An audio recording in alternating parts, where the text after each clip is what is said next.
Rajasthan board में कक्षा 12 के लिए भूगोल विषय में संचालित पाठ्य पुस्तिका भारत लोक और अर्थव्यवस्था में पहला अध्याय जिसका शीर्षक था जनसंख्या, उसके 2 टॉपिक हमने पहले वाले पार्ट में पढ़ लिया, वितरण और घनत्व।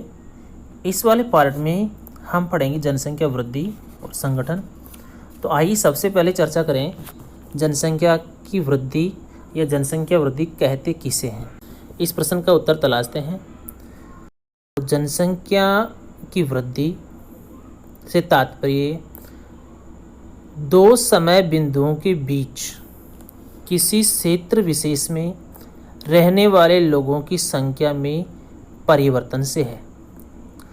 तात्पर्य इसका यह है कि मान लीजिए किसी राज्य में, शहर में, गांव में, देश में या किसी महाद्वीप में 2 समय बिंदु, अभी समय बिंदु में 1 वर्ष हो सकता है, 1 माह हो सकता है, 10 वर्ष का समय जिसको हम दशक बोलते हैं वह हो सकता है, या शताब्दी भी हो सकता है। कोई भी समय हो, उस दोनों समयों के बीच के दौरान उससे संबंधित प्रदेश में, देश में, राज्य में जनसंख्या में कितना परिवर्तन हुआ। स्वाभाविक है कि या तो जनसंख्या में वृद्धि होगी या नकारात्मक वृद्धि भी हो सकती है। ऐसा हुआ भी है। हालांकि जनसंख्या में समय के अनुसार वृद्धि होती है, लेकिन देश ऐसे हैं जिनमें जनसंख्या में कमी भी दर्ज की गई है। उसकी बात हम यहाँ नहीं करेंगे। अभी हम भारत के संदर्भ में पढ़ रहे हैं जनसंख्या की वृद्धि। और जनसंख्या वृद्धि के भी 2 घटक होते हैं। इन दोनों घटकों के नाम है प्राकृतिक जनसंख्या वृद्धि और दूसरा है कृत्रिम जनसंख्या वृद्धि, या इसको अभिप्रेरित जनसंख्या वृद्धि भी कहते हैं। जनसंख्या की प्राकृतिक वृद्धि का विश्लेषण हम लोग अशोधित जन्म और मृत्यु दरों से निर्धारित करते हैं। यानी कि किसी क्षेत्र विशेष में, किसी प्रदेश विशेष में जन्म लेने वाले व्यक्तियों और वहाँ की जिसको जन्म दर कहते हैं हम, और मृत्यु दर के आंकड़ों के आधार पर इसकी गणना होती है। और दूसरी होती है कृत्रिम जनसंख्या वृद्धि, जिसके अंतर्गत प्रवास को शामिल किया जाता है। प्रवास 2 प्रकार का होता है, बहिर्प्रवास और आप्रवास। दूसरे क्षेत्र से आकर बसने वाले लोगों की जो जनसंख्या है उस प्रक्रिया को कहते हैं हम आप्रवास। और किसी क्षेत्र से अन्यत्र गए हुए लोगों की जनसंख्या को कहेंगे हम बहिर्प्रवास। तो बहिर्प्रवास या आप्रवास ये तो होती है अभिप्रेरित जनसंख्या वृद्धि। और जन्म दर और मृत्यु दर के आंकड़ों को ही जिसमें शामिल किया जाता है वो होती है प्राकृतिक वृद्धि दर। विगत 1 शताब्दी में भारत की जनसंख्या वृद्धि के आंकड़ों को हम देखने जा रहे हैं। और हमारी इस पाठ्य पुस्तक में भारत की जनसंख्या वृद्धि के संदर्भ में प्राकृतिक वृद्धि जो हुई है उसी को शामिल किया गया है, उसी का विश्लेषण किया गया है। तो हम इसी को ध्यान में रखकर इस अध्याय को पढ़ रहे हैं। देखिएगा, हमारे देश में जो दशकीय वृद्धि दर है 1901 से लेकर सन 2011 तक के जनसंख्या आंकड़ों के मुताबिक इसमें एक सतत वृद्धि नहीं हुई है। कभी जनसंख्या वृद्धि दर तीव्रता से बढ़ी है, कभी मंद गति से बढ़ी है, और 1 दशक तो ऐसा आया है जिसमें जनसंख्या वृद्धि में ऋणात्मक वृद्धि, यानी कि वृद्धि दर न होने के बजाय उसका उल्टा हुआ है, उसके विपरीत जनसंख्या घटी थी। तो इन आंकड़ों को हम देखें तो काफ़ी कुछ जान पाएंगे और जनसंख्या वृद्धि को समझ पाएंगे। तो शुरुआत करते हैं हम सबसे पहले 1901 जनसंख्या गणना वर्ष जो 1901 है उससे लेकर 2011 तक के आंकड़ों पर हम दृष्टिपात करें। तो 1911 में हमारे देश में जनसंख्या वृद्धि थी, दशकीय जनसंख्या वृद्धि, उसमें वृद्धि हुई थी 5.75% अंकों की। यहाँ ध्यान देने योग्य तथ्य यह है कि जनसंख्या की जो वृद्धि होती है उसको हम प्रतिशत में ही अभिव्यक्त करते हैं।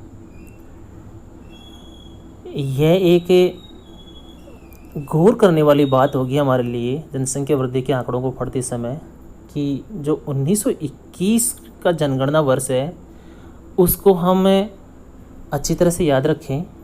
कारण कि 1921 के दशक की जनगणना हुई थी 1921 के वर्ष में, उसमें भारत की जनसंख्या एक बार अब तक जो जनगणना आंकड़े 1872 से और जो सही तरीके से वो 1872 में प्रायोगिक जनगणना थी, स्थान विशेष पर हुई थी अलग अलग समय पर, लेकिन सतत रूप से 1881 से भारत में जनगणना होती आई है। तब से लेकर 2011 की जनगणना वर्ष तक, जो कि 2021 में भी जनगणना होने को थी, कोविड-19 के प्रकोप के चलते, इस महामारी के चलते ये समय पर नहीं हो पाई। हम 2011 तक के आंकड़ों को ही पढ़ रहे हैं। तो 1921 में हुआ ये था कि उस समय जो महामारी का प्रकोप चला था, प्रथम विश्व युद्ध की शायद थी, 1914 से लेकर 1918 तक जो प्रथम विश्व युद्ध लड़ा गया था, उसके दौरान काफ़ी जनसंख्या का नुकसान हुआ था। उस समय स्वास्थ्य सेवाएं अच्छी नहीं थी, लोग कुपोषित ज़्यादा रहते थे, खाने के लिए अन्न नहीं था, अकाल पड़े थे, और इन सब कारणों की वजह से 1921 में -0.31% की दशकीय जनसंख्या वृद्धि कम अंकित की गई। 1911 की जनगणना आंकड़ों के अनुसार भारत की जनसंख्या थी 25,20,93,390, जिसमें से 7,72,117 व्यक्तियों की गिरावट के साथ 1921 में जनसंख्या रह गई 25,13,21,213 व्यक्ति। और इससे जाहिर होता है कि सकल जनसंख्या में 0.31% की कमी दर्ज की गई थी। तब से लेकर 1921 के इस दशक को यदि छोड़ दिया जाए तो 1921 की इस जनगणना के बाद में भारत में लगातार दशकीय जनसंख्या वृद्धि में वृद्धि देखी गई है। अगले ही जनगणना वर्ष 1921 के बाद में 1931 में हुआ था, उसमें 11.60% दशकीय वृद्धि थी। 1941 में 14.22% और 1951 में 13.31% जनसंख्या वृद्धि देखी गई। 1951 की जनगणना वर्ष को भी हम याद रखेंगे। कारण ये है कि 1931 और 1941 के जनगणना वर्षों में जनसंख्या वृद्धि हुई थी, उसके बाद में मामूली गिरावट देखने को मिलती है। 1951 के जनगणना वर्ष में 13.31 हो गई, जो कि इससे पहले 1941 में थी 14.22। इसका कारण भी वही है, थोड़ा उससे मिलता जुलता है, जो जैसा कि हमने पहले जाना था 1921 में कि उस दौरान प्रथम विश्व युद्ध हुआ था, और कुछ ऐसा ही इस समय भी हुआ। द्वितीय विश्व युद्ध हुआ था, उसमें जनसंख्या में कमी देखी गई। तब 1961 से लेकर 1961 के जनगणना वर्ष में, 71 के जनगणना वर्ष में और 1981 की जनगणना वर्ष में भी जनसंख्या वृद्धि देखी गई। क्रमशः 21.51, 61 में, 71 में 24.8% और 1981 24.66%। 1971 के बाद में जो 24.80% जनसंख्या वृद्धि थी, उसके बाद में निरंतर रूप से गिरावट देखी जा रही है। 24.66%, 23.85% रही 1991 में, 2001 की जनगणना वर्ष में 21.54% और 2011 की जनगणना में जो दशकीय जनसंख्या वृद्धि थी वो रही 17.64%। विगत एक शताब्दी में भारत में जनसंख्या की वृद्धि, वार्षिक जन्म दर और मृत्यु दर और प्रवास की दर के कारण ये जनसंख्या वृद्धि हुई। और ये जनसंख्या वृद्धि विभिन्न प्रवृत्तियों को दर्शाती है। इस अवधि में जनसंख्या वृद्धि की 4 सुस्पष्ट प्रावस्था के बारे में हम जानकारी प्राप्त करने जा रहे हैं। ये 4 अवस्थाएं हैं। पहली अवस्था 1901 से 1921 तक की अवधि को माना जाता है, प्रथम अवस्था। और दूसरी है 1921 से लेकर 1951। तीसरी अवस्था है 1951 से 1981 तक।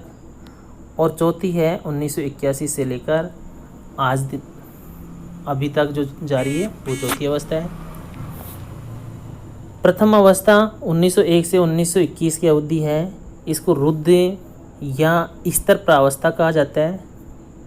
इस अवधि में प्रथम विश्व युद्ध की विभीषिका विश्व को झेलनी पड़ी, उसके साथ उसमें भारत भी अछूता नहीं रहा। जन्म दर और मृत्यु दर दोनों ही ऊंचे थे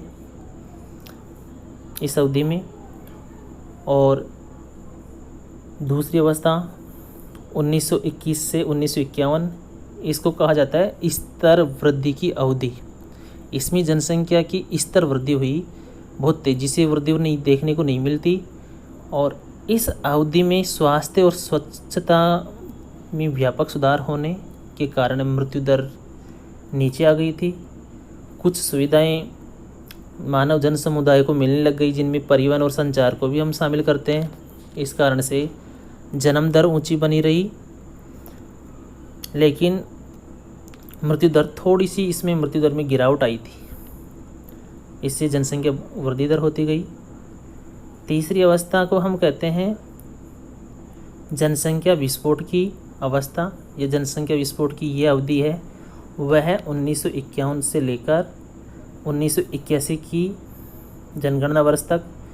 इस अवधि में मृत्यु दर में तेज़ी से गिरावट देखने को मिली और जनसंख्या की उच्च प्रजनन दर देखने को मिली। इस कारण इस अवधि में औसत वार्षिक वृद्धि दर हो गई 2.2% तक।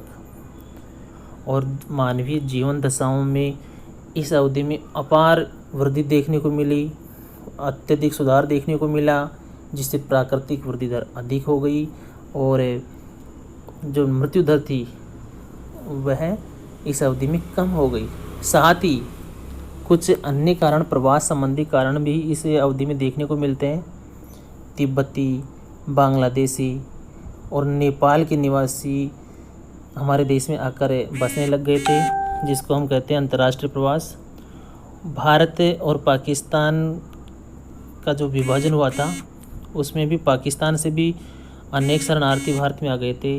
पाकिस्तान से जो हिंदू मुस्लिम विवाद हुआ था उस समय विभाजन के दौरान, बहुत बड़ी संख्या में पाकिस्तानी लोग यहाँ आकर बसे थे। इस वजह से 1951 से लेकर 1981 तक के समय में भारत में जनसंख्या का विस्फोट देखने को मिलता है। उसके पश्चात जो चौथी अवस्था है 1981 से लेकर आज तक, हालांकि इस अवधि में वृद्धि दर यदि भी ऊंची बनी हुई है, फिर भी धीरे धीरे मंद गति से ये घटती हुई नज़र आती है। इसका मुख्य कारण है शिक्षा की वृद्धि। विवाह के समय जो औसत आयु है लड़कों के लिए 21 वर्ष, लड़कियों के लिए 18 वर्ष, वह भी इसमें मुख्य रूप से उत्तरदायी है। पहले बाल विवाह ज़्यादा होते थे, फलस्वरूप जनसंख्या वृद्धि ज़्यादा होती थी, बच्चे ज़्यादा होते थे। दूसरा, इस समय शिक्षा में निरंतर सुधार, सामुदायिक सुविधाओं की वृद्धि, उच्च जीवन शैली की अभिलाषा, व्यक्तियों के जीवन शैली में सुधार, इन सब के चलते इस अवधि में 1981 के बाद की अवधि में जनसंख्या वृद्धि धीरे धीरे घटती जा रही है। यद्यपि जनसंख्या घटने के बावजूद हमारे देश की जनसंख्या को हम कम नहीं कह सकते। एक ऐसा आकलन किया गया है विश्व विकास रिपोर्ट के अनुसार कि 2025 तक भारत की जनसंख्या लगभग 135 करोड़ को टच कर जाएगी, जो कि एक बहुत ज़्यादा जनसंख्या के रूप में परिलक्षित होती है। वैसे भी यदि हम न्यूज़पेपर पे दृष्टिपात करें तो वहाँ एक डाटा नियमित रूप से प्रकाशित होते रहते हैं, और वो डाटा है आधार कार्ड से प्राप्त डाटा, जिनसे भारत की जनसंख्या लगभग जुलाई 2021 के माह में लगभग थी 129.51 करोड़, जो कि आधार कार्ड से प्राप्त आंकड़ों से ज्ञात होती है। तो हम ये कह सकते हैं कि सन 2021 के एंड तक हम लगभग 130 करोड़ की जनसंख्या को टच कर रहे हैं। ये तो हुई जनसंख्या वृद्धि की बातें। जनसंख्या वृद्धि किसे कहते हैं, कितनी अवस्थाएं हैं, जो 4 अवस्थाएं हैं, और जनसंख्या वृद्धि के घटक प्राकृतिक और कृत्रिम, इनको हमने जाना। इसके बाद हम जानते हैं जनसंख्या वृद्धि में क्षेत्रीय भिन्नताएं। हमारे इस भौतिक रूप से विशाल देश में जनसंख्या का वितरण भी असमान है, जनसंख्या घनत्व भी असमान है, और जनसंख्या वृद्धि में क्षेत्रीय भिन्नताएं भी देखने को मिलती हैं। संपूर्ण भारत में एक जैसी वृद्धि दर देखने को नहीं मिलती। जो राज्य ज़्यादा साक्षर हैं, जिनकी जीवन प्रत्याशा अच्छी है, उन राज्यों में जनसंख्या वृद्धि कम देखने को मिलती है, बजाय उन राज्यों के जो निरक्षर हैं, गरीब हैं, अत्यधिक जनसंख्या है। आइए इस पर दृष्टिपात करें, इनके तथ्यात्मक आंकड़ों को जानें, तो हम देख पाएंगे हमारे जो देश में जो दक्षिण के राज्य हैं, उनमें यदि महाराष्ट्र और मध्य प्रदेश को हम छोड़ें तो बाकी के लगभग सभी राज्य, जिनमें केरल है, कर्नाटक, तमिलनाडु, आंध्र प्रदेश, तेलंगाना, ओडिशा, गोवा, पुडुचेरी, ये सभी राज्य केंद्र शासित प्रदेश, इन राज्यों में निम्न वृद्धि दर पाई जाती है। यहाँ तक कि केरल में 9.4% जनसंख्या वृद्धि दर ही पाई गई है। केरल न केवल दक्षिण के राज्यों में बल्कि पूरे देश में निम्नतम वृद्धि दर वाला राज्य है। और इन राज्यों में, दक्षिण के राज्य हैं, इन राज्यों में 1991 से 2001 तक की अवधि में दशकीय वृद्धि दर है 20% से अधिक नहीं हुई। इन राज्यों में साक्षरता अधिक होने, अच्छी जीवन सुविधाएं होने के कारण जनसंख्या वृद्धि कम है। इसके विपरीत देश के उत्तर पश्चिमी राज्य जैसे गुजरात, राजस्थान, उत्तरी राज्य जम्मू कश्मीर, जम्मू कश्मीर, उत्तर प्रदेश, बिहार, उत्तर मध्य भागों में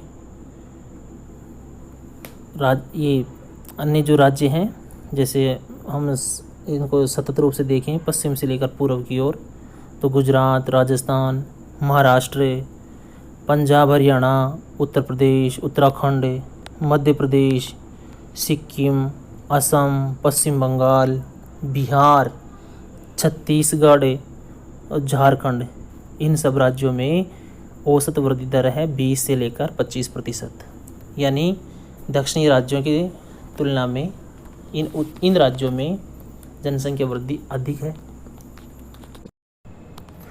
जनसंख्या वृद्धि में क्षेत्रीय भिन्नताओं में हम सर्वाधिक जनसंख्या वाले 6 राज्यों को भी, उनकी स्थिति भी जानेंगे।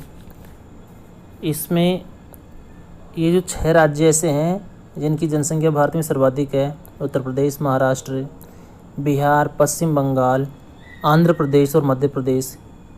इन 6 राज्यों में इनमें भी 1991 से लेकर 2001 की तुलना में 2001 से 2011 के जो दशक है उसमें दशकीय वृद्धि दर के प्रतिशत में कमी रही है। आंध्र प्रदेश में सबसे कम और महाराष्ट्र में सर्वाधिक गिरावट दर्ज की गई। आंध्र प्रदेश में 3.5% की गिरावट दर्ज की गई, जबकि महाराष्ट्र में 6.7% की गिरावट इन राज्यों में देखने को मिलती है। जनसंख्या वृद्धि संबंधित आंकड़ों को जानने के बाद में हम देख लेते हैं जनसंख्या की जो मुख्य समस्याएं और इसके जो महत्वपूर्ण पक्ष हैं उसके बारे में। और इस जनसंख्या से संबंधित सर्वाधिक महत्वपूर्ण पक्ष है किशोरों की जनसंख्या में वृद्धि होना। किशोर, जिनको हम टीनेजर्स भी बोलते हैं, अर्थात 10 से लेकर 19, जिसमें टीन शब्द उच्चारित होता है एंड में, 10 ईयर से लेकर 19 ईयर तक, 10 से लेकर 19 वर्ष तक की आयु का वर्ग 2011 की जनगणना के दौरान इस वर्ग का 20.9% हमारे देश में है, जिसमें भी 52.7% बॉयज यानी किशोर और 47.3% किशोरियाँ शामिल हैं, जो कि इस बात को हमें बताती है, इस तथ्य को हमें बताती है कि कितनी असमानता है लिंगानुपात में। लड़कों की संख्या अधिक है, लड़कियों की संख्या कम है। यद्यपि किशोरों की अत्यधिक जनसंख्या, ये जनसंख्या है, ये उच्च संभावनाओं से युक्त युवा और ऊर्जावान जनसंख्या है, देश का भविष्य है। देश की दिशा को किस ओर ले जाना है ये इनके हाथ में है। चिंता इस बात की है कि यदि किशोरों को हम सही दिशा में मार्गदर्शित कर पाएँ तो हमारा देश उत्तरोत्तर वृद्धि करेगा, विकास करेगा, विश्व में हमारा सर ऊंचा होगा, हम आर्थिक दृष्टि से सुदृढ़ होंगे। लेकिन देखने को मिलता है प्रायः कि किशोर वर्ग कहीं जुए में लिप्त है, कहीं ड्रग्स ले रहा है, कहीं मदिरा सेवन कर रहा है, कहीं बाल अपचारी के रूप में इनको हम जानते हैं, और कहीं ये अपराधों में जो वृद्धि हो रही है उनमें भी इनकी संलिप्तता देखने को मिलती है। तो ये चिंताजनक तथ्य हैं जो हमारी सरकारों से लेकर समाज के प्रबुद्ध जनों तक उनकी नींद उड़ाई हुई है। हम सब लोग भी इस बात से अवगत हैं कि आज के युग में जो टेक्निकल युग है, ऑनलाइन ज़माना है, इसमें कई किशोर तो पबजी को लेकर उनका पूरा समय गंवा रहे हैं। तो सरकार ने भी इस चीज़ को समझा है और इसी बात को और इन्हीं तथ्यों को दृष्टि में रखते हुए भारत सरकार ने किशोरों की उचित उपयुक्त शिक्षा प्रदान करने के लिए और इनके विकास के लिए इनके गुणों को बेहतर मार्गदर्शन और उपयुक्त उपयोग के लिए एक मसौदा तैयार किया, एक नीति तैयार की, और उसका एक उदाहरण है राष्ट्रीय युवा नीति। राष्ट्रीय युवा नीति शॉर्ट में जिसको NYP बोलते हैं, ये 2014 में शुरू हुई थी। फरवरी 2014 में इसकी शुरुआत हुई थी और भारत के युवाओं के लिए एक समग्र दूरदर्शी प्रस्ताव रखने वाली इस नीति का सार इस प्रकार से है। देश के युवाओं को अपनी पूरी क्षमता का उपयोग करने के लिए सक्षम बनाना और उनके द्वारा भारत को राष्ट्रों के समूह में अपना उचित स्थान प्राप्त करने में सक्षम बनाना, यह इस नीति का मुख्य उद्देश्य है। इस नीति में जो ध्यान देने योग्य तथ्य है वह यह है कि राष्ट्रीय युवा नीति 2014 में युवा शब्द के रूप में जो शब्द काम लिया गया है युवा के रूप में, उसमें 15 से लेकर 29 वर्ष के आयु समूह के व्यक्तियों को शामिल किया गया है। यानी कि 15 वर्ष से लेकर 29 वर्ष तक की आयु का प्रत्येक व्यक्ति युवा कहलाता है। भारत सरकार ने युवाओं के विकास को ही ध्यान में रखकर एक और नीति बनाई जो 2015 में बनी थी। कौशल विकास तथा उद्यमिता के लिए ये नीति बनाई गई थी। तो ये युवा वर्ग हमारे देश का भविष्य है। ये यदि सही राह में चला गया तो हमारा देश विकसित देशों की श्रेणी में आ जाएगा। संभावनाओं से युक्त समूह है युवा वर्ग।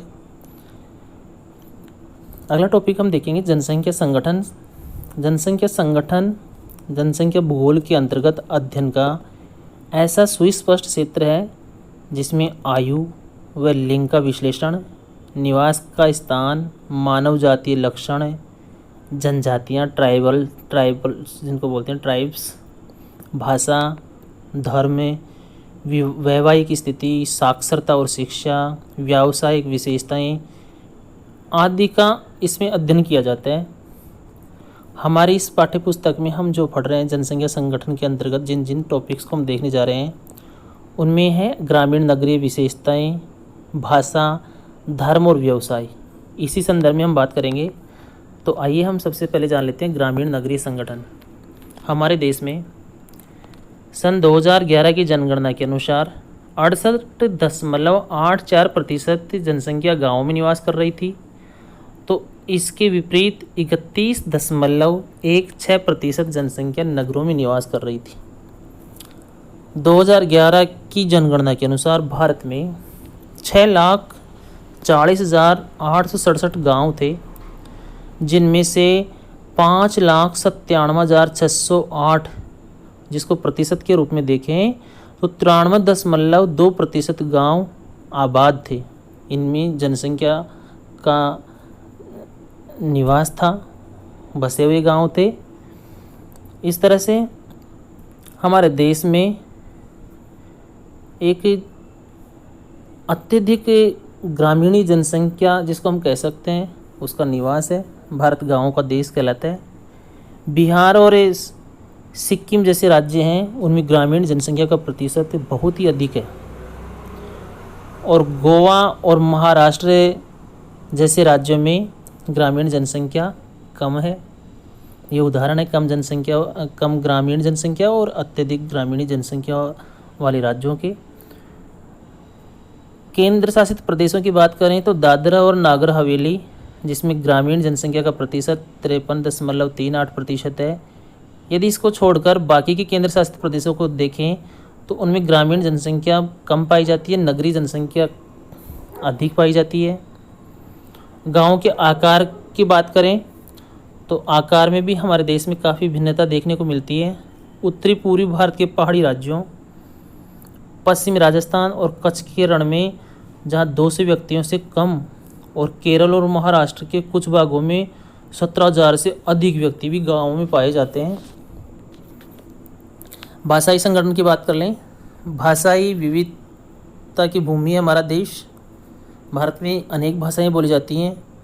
भाषा से संबंधित जो विद्वान हैं ग्रियर्सन, उनके नेतृत्व में एक सर्वेक्षण हुआ था, भाषाई सर्वेक्षण 1903 से लेकर 1928 के बीच में। आज़ाद भारत से पहले ही ये सर्वेक्षण हो चुका था। भारत का भाषाई सर्वेक्षण है। उसके मुताबिक देश में 179 भाषाएं और 544 की लगभग बोलियां बोली जाती हैं। अपने आधुनिक भारत के संदर्भ में हमारे देश में संविधान में जो भाषाएं अनुसूचित हैं वो 22 भाषाएं हैं और अनेक भाषाएं गैर अनुसूचित हैं। सबसे अधिक भाषा जो अनुसूचित भाषा है उनमें से सबसे अधिक भाषा बोली जाती है वो हिंदी है। संक्षिप्त रूप से भाषाएं बोली जाने वाली हैं उनके उदाहरण हैं संस्कृत, मणिपुरी और बोडो। भाषाई वर्गीकरण देखें हम तो हमारे देश में भाषाई वर्गीकरण के लिए हमें 4 भाषा परिवारों में बांटना पड़ता है और 4 भाषा परिवारों के बाद में भी उनमें उप परिवार और शाखाएं हैं। आइए इन पर दृष्टिपात करें। तो ये 4 परिवार हैं, 4 भाषाई परिवार हैं। इनमें आष्ट्रिक परिवार, जिसको निषाद भी कह सकते हैं, 1.38% आष्ट्रिक परिवार की भाषाएं हैं। द्रविड़ प्रकार की 20% भाषाएं बोली जाती हैं। चीनी तिब्बती या किरात 0.85% इस परिवार की जो भाषाएं हैं वो बोली जाती हैं। और सर्वाधिक रूप से बोले जाने वाला भाषा ये परिवार है भारतीय यूरोपीय या आर्य, 73% के करीब इसको बोला जाता है। इसके उप परिवार आष्ट्रिक परिवार में ऑस्ट्रो एशियाई और ऑस्ट्रोनेशियन है। चीनी तिब्बती में 2 उप परिवार हैं, तिब्बती म्यांमारी और सियामी चीनी। और भारतीय यूरोपीय जो भाषाई परिवार है उसमें उप परिवार है इंडो आर्य। कुछ शाखाएं देख लें। आष्ट्रिक परिवार की जो शाखा वर्ग है उनमें मोन खमेर, मुंडा। द्रविड़ परिवार की शाखा है उनमें दक्षिण द्रविड़, मध्य द्रविड़, उत्तर द्रविड़। चीनी तिब्बती परिवार में तिब्बती हिमालयी, उत्तरी असम, असम म्यांमारी। भारतीय यूरोपीय में ईरानी, दार्दी, भारतीय आर्य ये मुख्य शाखाएं हैं। आष्ट्रिक भाषा परिवार है, उसका क्षेत्र है जहाँ ये बोली जाती है मेघालय, निकोबार द्वीप समूह, पश्चिम बंगाल, बिहार, उड़ीसा, असम, मध्य प्रदेश, महाराष्ट्र में और भारत के बाहर भी। द्रविड़ परिवार दक्षिण भारत की भाषा परिवार है। दक्षिण भारत में मुख्यतः बोली जाती है तमिलनाडु, कर्नाटक, केरल, आंध्र प्रदेश, मध्य प्रदेश, उड़ीसा, महाराष्ट्र, बिहार, उड़ीसा, पश्चिम बंगाल और मध्य प्रदेश में। चीनी तिब्बती भाषा है। ये मुख्य रूप से जम्मू और कश्मीर, हिमाचल प्रदेश, सिक्किम, अरुणाचल प्रदेश, असम, नागालैंड, मणिपुर, मिजोरम, त्रिपुरा, मेघालय इन राज्यों में बोली जाती है। और भारतीय यूरोपीय भाषा परिवार भारत से बाहर के लोगों में प्रचलित है। जम्मू और कश्मीर में पंजाब, हिमाचल प्रदेश, उत्तर प्रदेश, राजस्थान, हरियाणा, मध्य प्रदेश, बिहार, उड़ीसा, पश्चिम बंगाल, असम, गुजरात, महाराष्ट्र, गोवा इन राज्यों में बोली जाती है। धार्मिक संगठन की बात करेंगे हम। हमारे देश में विभिन्न धर्मावलंबी, विभिन्न मतों के मानने वाले लोग निवास करते हैं। सर्वाधिक जनसंख्या हिंदुओं की है। 2011 की जनगणना में 79.8% जनसंख्या हिंदुओं की निवास करती थी। मुस्लिम 14.2% के साथ दूसरे नंबर पर, ईसाई 2.3%, सिख 1.7%, बौद्ध 0.7%, जैन 0.4%, अन्य धर्म 0.7% और जो धर्म ज्ञात नहीं है आदिवासी धर्म है और ये सब हैं 0.2%। हिंदू लगभग पूरे देश में बिखरे हुए मिल जाएंगे। ईसाइयों की जनसंख्या देश के पश्चिमी तट में गोवा और केरल, पूर्वी भाग मेघालय, मिजोरम और नागालैंड के पहाड़ी राज्यों में, छोटा नागपुर पठारी क्षेत्र में, मणिपुर की पहाड़ियों में देखने को मिलते हैं। मुस्लिम लोग जम्मू कश्मीर में मुख्यतः पश्चिम बंगाल में, केरल के कुछ जिलों में, उत्तर प्रदेश के कई जिलों में, दिल्ली में, लक्षद्वीप में और असम क्षेत्र में देखने को मिलेंगे। ज़्यादातर अधिकांश सिख हैं। पंजाब, हरियाणा और दिल्ली तक ही संघ केंद्रित हैं। राजस्थान के गंगानगर, हनुमानगढ़ में भी सिख हैं। जैनी जो धर्म है उसका मुख्य संघ केंद्र राजस्थान के नगरीय क्षेत्रों में है। गुजरात और महाराष्ट्र में भी जैन रहते हैं। बौद्ध लोग महाराष्ट्र में मुख्यतः रहते हैं। इनके अलावा बौद्धों का जो अन्य निवास क्षेत्र है सिक्किम, अरुणाचल प्रदेश, जम्मू कश्मीर में, लद्दाख जो जम्मू कश्मीर है वहाँ, लद्दाख में, त्रिपुरा में और हिमाचल प्रदेश के लाहौल और स्पीति में भी बौद्ध धर्म के अनुयायी देखने को मिलते हैं। एक और टॉपिक हमारे बुक में है श्रमजीवी जनसंख्या का संगठन। आर्थिक स्तर की दृष्टि से भारत की जनसंख्या को हम 3 वर्गों में बांटते हैं: मुख्य श्रमिक, सीमांत श्रमिक और अश्रमिक। मुख्य श्रमिक वह व्यक्ति है जो एक वर्ष में कम से कम 183 दिन यानी 6 महीने से भी अधिक काम करता हो। सीमांत श्रमिक उसको कहते हैं जो व्यक्ति 183 दिनों से कम दिन काम करता है, जिन 6 महीने से कम काम करता है। और तीसरे वर्ग में है अश्रमिक जो काम ही नहीं करता। प्राय देखने को मिलता है कि भारत में श्रमिक जिनमें मुख्य और सीमांत दोनों प्रकार के हैं, इनकी जनसंख्या 2011 में 39.8% थी, जबकि एक बहुत बड़ा अनुपात लगभग 60% अनुपात किसका है? अनुपात ऐसा है जो आश्रित जनसंख्या है, यानी काम करने वाली जनसंख्या लगभग 40% ही है।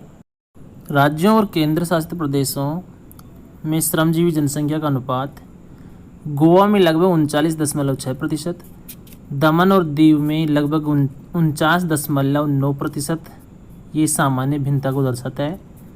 श्रमिकों की अपेक्षाकृत अधिक प्रतिशत वाले राज्य हैं हिमाचल प्रदेश, सिक्किम, छत्तीसगढ़, आंध्र प्रदेश, कर्नाटक, अरुणाचल प्रदेश, नागालैंड, मणिपुर और मेघालय।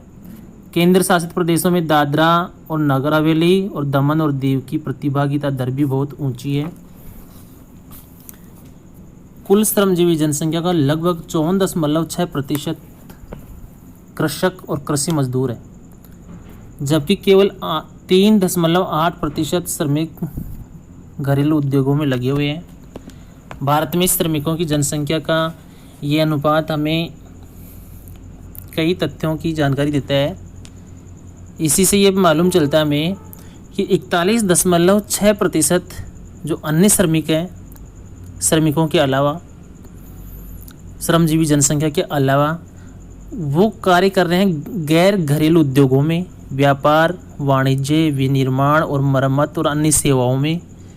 और जैसे जैसे हम प्राथमिक व्यवसाय से उच्चतर व्यवसायों की ओर, द्वितीय, तृतीय, चतुर्थक और पंचम व्यवसायों की ओर गमन करते हैं, हमारी आय अधिक होती है और शारीरिक श्रम कम करना पड़ता है, क्योंकि भारत में अभी भी श्रमजीवी जनसंख्या अधिक है। इसीलिए हमारा देश विकसित देशों की श्रेणी में अभी तक नहीं आ पाया है। यहाँ इस देश में स्त्री और पुरुषों की जो श्रमिक जनसंख्या है उसकी भी हम चर्चा कर लेते हैं। पुरुष श्रमिकों की संख्या हमारे देश में स्त्री श्रमिकों की संख्या से तीनों ही सेक्टरों में अधिक है। व्यावसायिक संवर्ग के रूप में 2011 की जनगणना में हमारे देश में श्रमजीवी जनसंख्या को 4 प्रमुख संवर्गों में बांटा गया था। ये 4 संवर्ग हैं। फर्स्ट कृषक, सेकंड कृषि मजदूर, थर्ड घरेलू औद्योगिक श्रमिक और फोर्थ में है अन्य श्रमिक। महिला श्रमिकों की संख्या प्राथमिक सेक्टर में अपेक्षाकृत अधिक है। प्राथमिक सेक्टर से तात्पर्य हमारा कृषि, पशुपालन, पारंपरिक तरीके से पशुपालन होता है वो, उस पशुपालन में आधुनिक पशुपालन को इस प्राथमिक सेक्टर में शामिल नहीं करते। प्राथमिक सेक्टर में वही पशुपालन शामिल होता है जो पारंपरिक तरीके से किया जाता है। मछली पकड़ना, आँख हीट करना, खाद्य संग्रहण करना, इन सबको हम प्राइमरी सेक्टर में रखते हैं। प्राथमिक क्षेत्र के व्यवसाय कहलाते हैं। इनमें महिला श्रमिकों की संख्या अधिक है। हमारे लिए ये जानना भी आवश्यक है कि पिछले कुछ दशकों में भारत में कृषि सेक्टर के श्रमिकों के अनुपात में उतार दिखाई देता है। 2001 की जनगणना वर्ष में 58.2% जनसंख्या कृषि कार्य में संलग्न थी, जो घटकर 2011 की जनगणना के आंकड़ों में 54.6% रह गई। परिणाम स्वरूप द्वितीयक और तृतीयक क्षेत्र हैं, सेकेंडरी और थर्ड जो सेक्टर हैं, उनमें द्वितीयक और तृतीयक क्षेत्रों में हमारे यहाँ श्रमिकों की सहभागिता की दर बढ़ रही है, जो कि एक अच्छा संकेत है, क्योंकि प्राथमिक कार्यों में संलग्न जनसंख्या की आर्थिक स्थिति सुदृढ़ नहीं होती। इस तरह से हमारा ये पहला लेसन, इसका सार स्वरूप इन दोनों पार्टों में बताया गया है।